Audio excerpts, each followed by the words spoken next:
TM पे आपका स्वागत है। मैं हूं मोनू और आज हम लोग पढ़ रहे हैं साधारण ब्याज, जिसमें टाइप 4 जब ब्याज का योग या अंतर हो। जिसमें पहला क्वेश्चन है, किसी धन के 7 वर्ष और 10 वर्ष के साधारण ब्याज का अंतर 150 है। यदि ब्याज की दर 5% वार्षिक हो तो वह धन ज्ञात कीजिए। ठीक है, अब फार्मूला हमारा एक ही है, साधारण ब्याज वही है, वही मूलधन है, वही दर है, वही समय है। बस थोड़ा थोड़ा क्वेश्चन को घुमा घुमा के सवाल पूछा जा रहा है। ठीक है, और इसको भी हम लोग उसी आसान विधि से लगाएंगे जो पिछली वीडियो हम लोगों ने लगाया था। जैसे फार्मूला साधारण ब्याज का क्या रहता है, ब्याज बराबर क्या होता है, थोड़ा बताइएगा कि मूलधन गुणे दर और गुणे समय, और क्या रहता है नीचे 100 रहता है। ठीक है, अब इसने कहा है कि 7 वर्ष और 10 वर्ष के साधारण ब्याज का अंतर कितना है, 150 है, और दर हमारा कितना है, 5 वर्ष है। कह रहा है कि इसका भी और इसका भी दोनों निकाल के जो अंतर किया है वो 150 है, और हम दर आपका 5% है, और धन बताना है। धन का मतलब क्या है, मूलधन आपको बताना है। तो देखिए, अगर हम लोग 10 वर्ष का साधारण ब्याज निकालें तो हम सबसे पहले क्या लिखेंगे, मूलधन, और दर रखेंगे तो दर हमारा कितना है 5%, और समय कितना है 10 वर्ष, और नीचे क्या रख देंगे 100। ये हमारा कितना निकल के आया, 10 वर्ष का ब्याज निकल के आया। सही है। अब अगर हम 7 वर्ष का निकालेंगे तो हम लोग पहले क्या रखेंगे, मूलधन, और दर रखेंगे, दर हमारा वही है 5%, और गुणे कितना है, समय कितना है 7 वर्ष, और नीचे क्या रख देंगे 100। ये हमारा क्या निकल के आया, ये 7 वर्ष का आपका ब्याज निकल के आया। फिर कह रहा है दोनों का अंतर। अंतर का मतलब क्या होता है, दोनों को घटाना या दोनों को माइनस करना। अब दोनों का जब हम लोग घटाए हैं या अंतर किए हैं तो कितना निकल के आया, 150, जो कि हमारा क्वेश्चन में कह रहा है। ठीक है, अब 150 हो गया। अब इसको हम लोग हल करेंगे।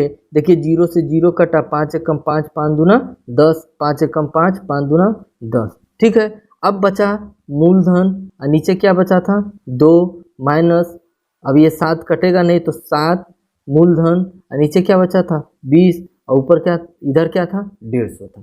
अब सबसे पहले हम लोग इसका हल करेंगे। देखिए, हर बराबर नहीं है तो हम लोग हर को बराबर करेंगे। तो हर बराबर करने के लिए 2 और 20 का लसा कितना होता है, 20 होता है, और 2 से इसको भाग देंगे कितना बार में, 10 बार में जाएगा। 10 से ऊपर गुणा करेंगे तो 10 मूलधन आएगा, और 20 से भाग देंगे 1 जाएगा, 1 से गुणा करेंगे तो 7 का 7 रह जाएगा। ठीक है, इधर है 150, 150 रख दी हमने। अब 10 में से 7 गया, कितना बचा, 3 मूलधन बट्टे 20 और 150। ठीक है, अब इसको हम लोग हल करेंगे।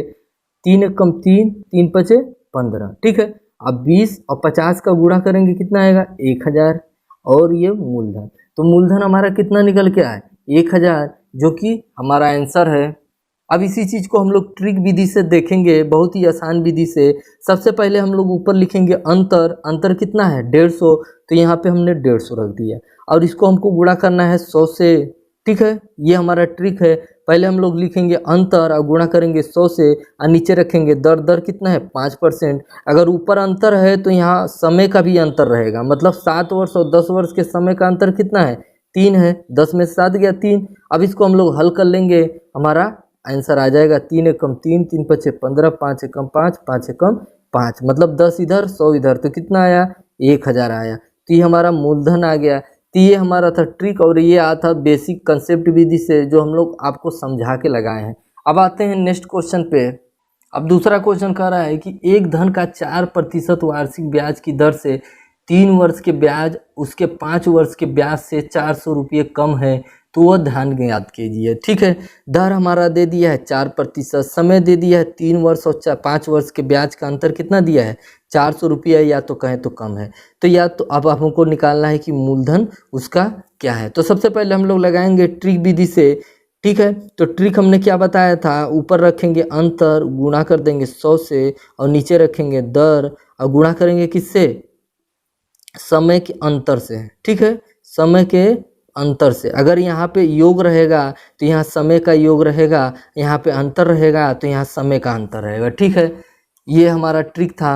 अब इसको हम लोग लगाएंगे। अंतर कितना है भाई, 400 रुपये का अंतर है, और गुणा करेंगे 100 से। दर कितना है 4% है, और समय का अंतर देखेंगे 5 वर्ष और 3 वर्ष के समय के अंतर में कितना है अंतर, 2 वर्ष का है। अब हम लोग हल करेंगे, 4 से 4 कट गया, 2 एकम 2, 2 पंचे 10। ठीक है, अब ये 5 था, 1 2 3, 3 जीरो था तो 3 जीरो हम लोग निकालेंगे। ये हमारा मूलधन कहें या तो कहें धन कहें, तो ये हमारा आंसर आ गया। तो मूलधन कितना आया 5 वर्ष 5,000 आया। अब आते हैं हम लोग नेक्स्ट क्वेश्चन पे। एक व्यक्ति ने बराबर बराबर धन के 6% वार्षिक दर पर राम को 8 वर्ष के लिए तथा श्याम को 10 वर्ष के लिए उधार दिया।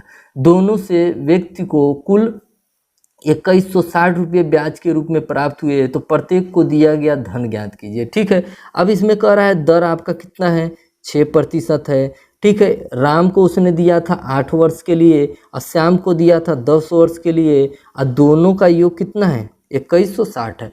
पहले हम लोग देख रहे थे, दोनों का अंतर देख रहे थे, अब हम लोग क्या करेंगे, दोनों का योग देखेंगे। ठीक है, तो हमने बताया था कि अगर ये योग रहेगा तो यहाँ पे भी समय का योग रहेगा, अगर अंतर रहेगा तो समय का अंतर यहाँ रहेगा। अब बाकी फार्मूला वही रहेगा मूलधन निकालने के लिए। तो आइए हम लोग मूलधन निकालते हैं। योग रहेगा तो योग लिखेंगे 2160 रुपया, और जो कि फार्मूला में 100 दिया है तो 100 हम लोग रख देंगे। अब नीचे क्या रखेंगे, दर हमारा दिया है 6%, और जो समय का यहाँ पे अंतर दिया है, क्योंकि ऊपर अंतर है यहाँ पे योग है, तो हम लोग समय का योग रखेंगे। तो समय का योग क्या है, 10 और 8 कितना होता है, 18।